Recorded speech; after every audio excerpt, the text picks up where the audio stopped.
Assalamualaikum mga kapatid. So ayan naman mga kapatid, andito na naman tayo. So ayan, meron naman nagsahada this Friday ng September 6. Mashallah, alhamdulillah. So welcome dito sa masjid namin. Bagong tayo pa lang pero madami nagsasahada dito. So bali mga 10 na katao nagsasahada kung di ako nagkakamali. Yung nasa likod na yan, naka-yellow, nakakimon yellow ay bago pa yan nagsahada. Kasama ang kanyang pamilya. Mga 5 anak niya ata nagsahada din. 7 years old to 15 years old, di ako nagkakamali. Dahil lang ba't sila nagsahada ay kakapanood ng Batang Quiapo, ay hindi.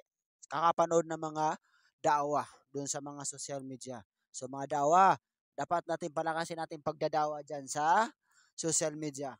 So parang gano'n na nga, parang lumalaki yung inspiration ko sa pagdadawa dahil sa madami nagsasahada.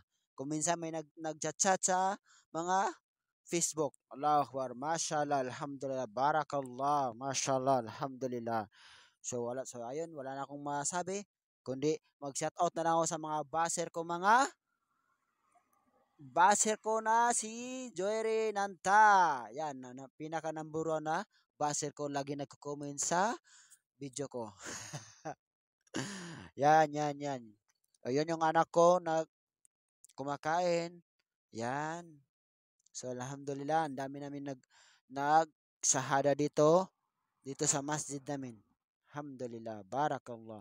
Ito yung masjid namin ay mayroong Maranao, Tausog, Maguindanao, at saka mga balik Islam ng mga Bisaya. Ayun. So, dito na lang po. Assalamualaikum mga kapatid. Alhamdulillahi alladhi anzala ala abdihi alkitaba wa lam yaj'al lahu 'iwaja قيما لينذر بأسا شديدا من لدنه ويبشر المؤمنين الذين يعملون الصالحات أن لهم أجرا حسنا